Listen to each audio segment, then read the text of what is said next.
राजस्थान एक ऐसी धरती जिसकी पहचान सिर्फ अपने रेगिस्तान, किलों और महलों से नहीं है। यहाँ की मिट्टी में सदियों पुरानी संस्कृति, परंपराएं और ऐसी धार्मिक मान्यताएं बसी हुई हैं जिनकी कहानियाँ आज भी लोगों को अपनी ओर खींचती हैं। लेकिन इसी राजस्थान की अरावली की पहाड़ियों में एक ऐसा प्राचीन शिव धाम मौजूद है जिसके इतिहास की जड़ें आज से करीब 1000 साल पीछे तक जाती हैं। कहा जाता है कि जब स्वर्ग के सभी देवता भगवान शिव की शरण पहुँचे तो भगवान शिव ने अपने दिव्य स्वरूप से सभी देवताओं को हर्षित कर दिया। भगवान शिव के इसी हर्षित करने वाले स्वरूप के कारण उन्हें यहाँ हर्षनाथ महादेव के नाम से जाना जाने लगा। लेकिन इस प्राचीन धाम की कहानी यहीं खत्म नहीं होती, क्योंकि इसी हर्षगिरी पहाड़ियों से जुड़ी है जीन माता और उनके भाई हर्ष भैरव की एक ऐसी कहानी जिसकी मान्यता आज भी इस पूरे क्षेत्र में सुनाई देती है। आखिर कौन थे जीन माता और हर्ष भैरव, दोनों का इस पहाड़ी से क्या संबंध है और भगवान शिव की कृपा से हर्षनाथ महादेव के इस धाम की मान्यता कैसे इतनी विशेष हो गई। आज इसी प्राचीन हर्षगिरी की पहाड़ी पर हम पहुंचेंगे हर्षनाथ महादेव के दरबार में। हर हर महादेव। हेलो दोस्तों, मैं हूं संजय खुराना और आप देख रहे हैं संजय खुराना व्लॉग्स। दोस्तों, आज मैं पहुंच गया हूं राजस्थान में। मैं जहां पे खड़ा हूं ये है हर्ष पर्वत। दोस्तों, यहां पे उपस्थिति है महादेव की, जो महादेव की उपस्थिति है और उनको बोला जाता है यहाँ पे हर्षनाथ महादेव। दोस्तों, ये पहाड़ की चोटी पर बना हुआ है क्योंकि हर्ष पर्वत जो है बहुत ही बड़ी श्रृंखला है। अरावली की पहाड़ियों में आती है ये श्रृंखला। अच्छा, यहाँ पे हमको दर्शन होंगे भैरव जी के भी। तो चलिए ये यात्रा शुरू करते हैं दोस्तों। बहुत ही अच्छा लगने वाला है। यहाँ का सफ़र भी बहुत इंटरेस्टिंग है। पहाड़ियों के बीच में से गाड़ियों का रास्ता बना हुआ है, पतली पतली गलियाँ हैं जहाँ से हमें निकलते हुए इस पहाड़ी की चोटी पर पहुँचेंगे। तो चलिए ये अद्भुत सफ़र शुरू करते हैं। हर हर महादेव।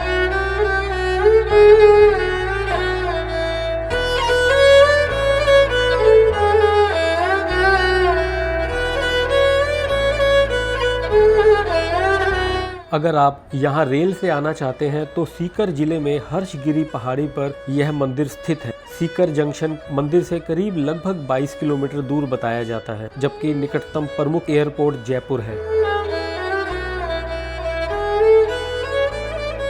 राजस्थान का नाम सुनते ही हमारे दिमाग में अक्सर रेगिस्तान की तस्वीर आती है, लेकिन यहाँ अरावली की इन पहाड़ियों के बीच पहुंचकर ऐसा महसूस होता है कि राजस्थान की खूबसूरती का एक और चेहरा भी है। चारों तरफ पहाड़, खुले आसमान के नीचे दूर दूर तक फैला लैंडस्केप और ऊपर की तरफ जाता हुआ ये रास्ता। ऐसा लगता है जैसे शहर और रोज़मर्रा की ज़िंदगी पीछे छूटती जा रही है।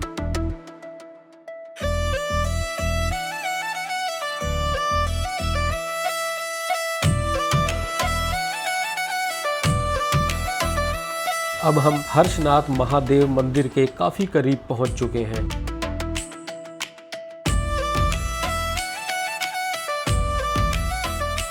तो दोस्तों, फाइनली हम पहुंच चुके हैं पहाड़ की चोटी पर। हर्ष पर्वत की चोटी पर महादेव ने अपना सुंदर स्थान बनाया हुआ है।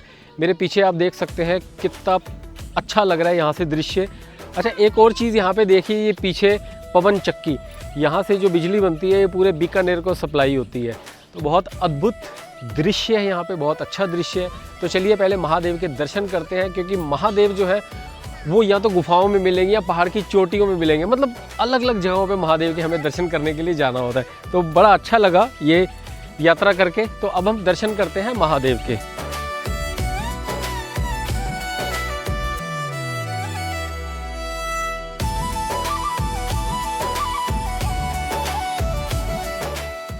चारों तरफ जो है पहाड़ों का जंगल ही है ये, और ये जो स्थान है ये ठीक चोटी पे बना हुआ है।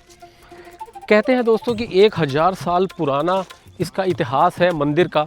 1000 साल पहले ये मंदिर अस्तित्व में आया था और यहाँ पे कुछ हमें ऐसी चीज़ें भी देखने के लिए मिलती हैं जो बहुत प्राचीन है। मंदिर तक पहुँचने से पहले रास्ते में एक और दिलचस्प चीज़ दिखाई देती है। भक्तों ने यहाँ छोटे छोटे पत्थर के घर जैसे प्रतीक बनाए हुए हैं। स्थानीय आस्था में इन्हें मनोकामना से जोड़कर देखा जाता है। भक्त अपनी इच्छा भगवान के सामने रखते हैं और इन छोटे पत्थर के घरों को अपनी मनोकामना और विश्वास के प्रतीक के रूप में बनाते हैं। यानी किसी के लिए ये सिर्फ पत्थर है, लेकिन किसी भक्त के लिए इनमें उसकी एक आस्था जुड़ी हुई है।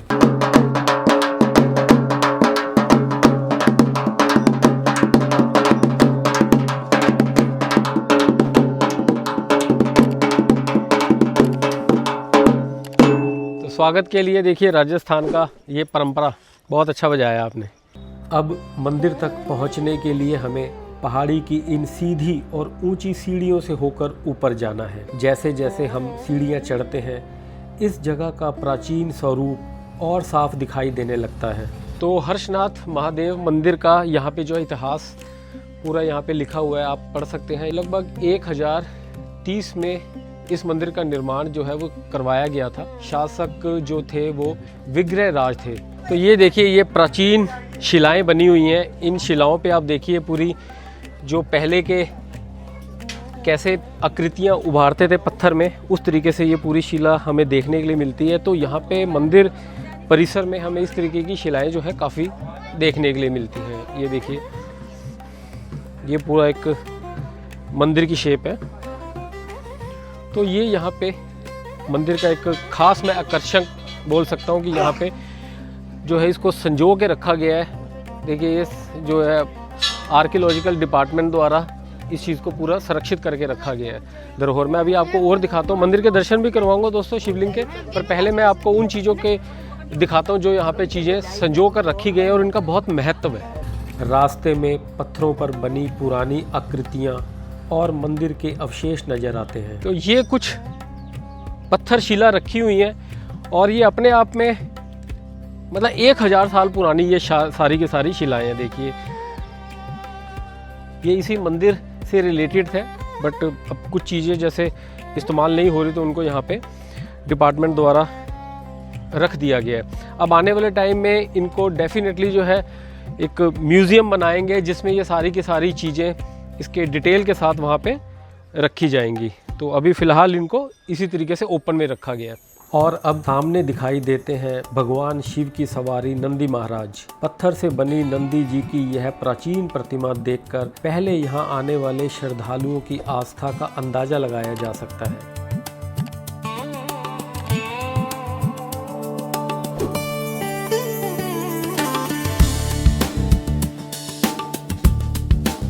हर्षनाथ मंदिर का इतिहास 10वीं शताब्दी तक जाता है। यहाँ मिले 973 ईस्वी के शिलालेख से इस मंदिर के निर्माण और उस समय के शैव साधु भवरेत यानी अल्लट तथा चौहान शासक विग्रह राज प्रथम के समय की महत्वपूर्ण जानकारियाँ मिलती हैं। आप देख रहे हैं दोस्तों कितने पुरानी लग रही है, कितना इतिहास यहाँ पे अपने आप में बहुत कुछ बोलता है। और ये जो शिलाएं हैं, प्रतिमाएं बनी हुई हैं इन शिलाओं के ऊपर, कितना कुछ बोलती हैं। ये एक समय था जब ये बहुत ही सुंदर रूप में दिखती थी, बट ये है कि अभी भी इसको काफ़ी संजो के रखा गया। 1000 साल बाद भी हमें ये चीज़ें ऐसे देखने के लिए मिलती हैं। और ये पत्थर भी ऐसा है जो अभी हज़ारों साल तक अपनी अस्तित्व बना के रख सकता है। और अब दोस्तों आप कर रहे हैं हर्षनाथ महादेव जी के भव्य दर्शन, जिनकी इस पहाड़ी पर पूजा की परंपरा सदियों से चली आ रही है। 973 ईस्वी के शिलालेख में हर्षगिरी को भगवान शिव के निवास कैलाश के समान बताया गया है। इसी वजह से इस स्थान को शिव के दूसरे कैलाश के रूप में देखने की धार्मिक परंपरा मिलती है।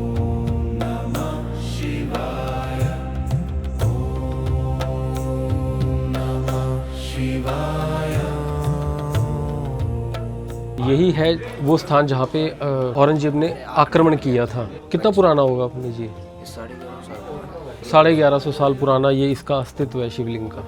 सोचिए, जिस पहाड़ी को करीब 1000 साल पहले भगवान शिव के कैलाश के समान माना गया हो, आज उसी स्थान पर खड़े होकर महादेव के दर्शन करना अपने आप में कितना विशेष अनुभव होगा। जो अभी मैंने आपको शिवलिंग दिखाया, ये पंचमुखी शिवलिंग है, जिस पर लगभग 550 साल पहले औरंगजेब ने आक्रमण किया था और सफल नहीं हो पाया था।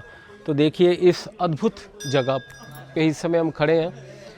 बहुत इंटरेस्टिंग है यहाँ का इतिहास और ये जो चीज़ों को देखना और इसका फील लेना। कुछ ऐतिहासिक स्तोत्रों में बताया जाता है कि मुगल शासक औरंगजेब के समय हर्षनाथ के प्राचीन मंदिर को नुकसान पहुंचाया गया और मंदिर का पुराना स्वरूप खंडित हो गया। बाद में पुराने मंदिर के बचे हुए अवशेषों और पत्थरों का इस्तेमाल करके दोबारा यहाँ मंदिर के निर्माण की परंपरा जुड़ती है। यहाँ कुछ देर खड़े होकर ऐसा लगता है जैसे पत्थरों ने अपने अंदर सदियों का समय संभाल कर रखा हुआ है।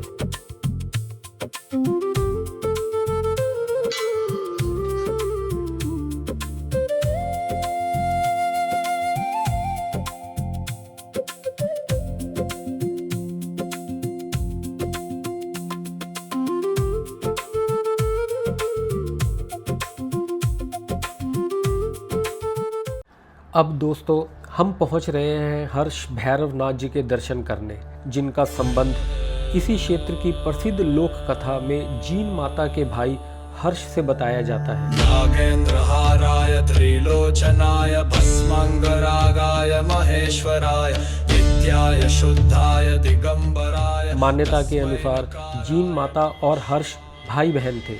किसी बात को लेकर दोनों के बीच मनमुटाव हुआ और जीन माता घर छोड़कर अरावली की पहाड़ियों में तपस्या करने चली गई।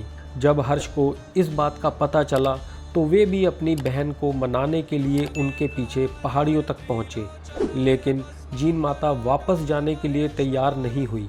इसके बाद हर्ष भैरवनाथ ने भी पास की पहाड़ी पर तपस्या शुरू कर दी। लोक मान्यता में जीन माता को देवी शक्ति का स्वरूप और हर्ष को भैरव का स्वरूप प्राप्त हुआ और आज भी आप देख सकते हैं कि बड़ी संख्या में भक्त यहाँ नारियल अर्पित करके अपनी मनोकामना लेकर हर्ष भैरवनाथ के दर्शन करने पहुँचते हैं। पुरातात्विक शोध से यह भी पता चलता है कि हर्षगिरी पर एक समय में कई धार्मिक संरचनाएं मौजूद थी और यहाँ अलग अलग धार्मिक परंपराओं से जुड़ी मूर्तियाँ और स्थापत्य अवशेष मिले हैं। इसीलिए यहाँ घूमते हुए आपको सिर्फ एक मंदिर नहीं दिखाई देता, बल्कि एक ऐसा पूरा प्राचीन धार्मिक परिसर दिखाई देता है जिसकी कई परतें आज भी इन मंदिरों में मौजूद हैं। दोस्तों, आज की इस यात्रा में हमने दर्शन किए महादेव जी के, हर्ष भैरवनाथ जी के और जाना इस प्राचीन धाम से जुड़ा इतिहास, मान्यताएं और यहाँ मौजूद पुराने अवशेषों के बारे में। यहाँ आकर मुझे सबसे अच्छी बात यही लगी कि हर्षनाथ महादेव केवल दर्शन करने की जगह नहीं, यहाँ आते ही एक तरफ भगवान शिव के प्रति आस्था महसूस होती है, दूसरी तरफ चारों ओर बिखरे प्राचीन पत्थर आपको इतिहास के बारे में सोचने पर मजबूर करते हैं और ऊपर से अरावली की पहाड़ियों का यह शांत वातावरण इस पूरी यात्रा को और भी खास बना देता है। तो गाइज, आज हमने दर्शन करे राजस्थान के हर्ष पर्वत पर बने हर्ष महादेव के और साथ ही साथ हमने भैरव जी की उपस्थिति भी वहाँ पे देखी। बहुत अच्छा लगा दोस्तों। आप मुझे कमेंट करके ज़रूर बताना कि आपको यहाँ पे आके कैसा लगा, और आई एम श्योर कि बहुत लोगों को इस जगह के बारे में नहीं पता, बट अगर आप यहाँ पे विजिट करते हो, यहाँ आते हो और महादेव के आशीर्वाद लेते हो, आपको बहुत अच्छा लगने वाला है दोस्तों। यहाँ की जर्नी भी बहुत अच्छी है। पहाड़ की चोटी पे बना ये महादेव का स्थान अद्भुत। और दोस्तों, मेरे इस व्लॉग के माध्यम से किसी एक को भी अगर महादेव का आशीर्वाद मिल जाता है और उसको मन को शांति मिल जाती है, तो मुझे लगेगा कि मेरा ये व्लॉग जो है सफल हो गया। तो चलिए मिलता हूँ दोस्तों अगली एक आध्यात्मिक यात्रा पर। तब तक के लिए हर हर महादेव।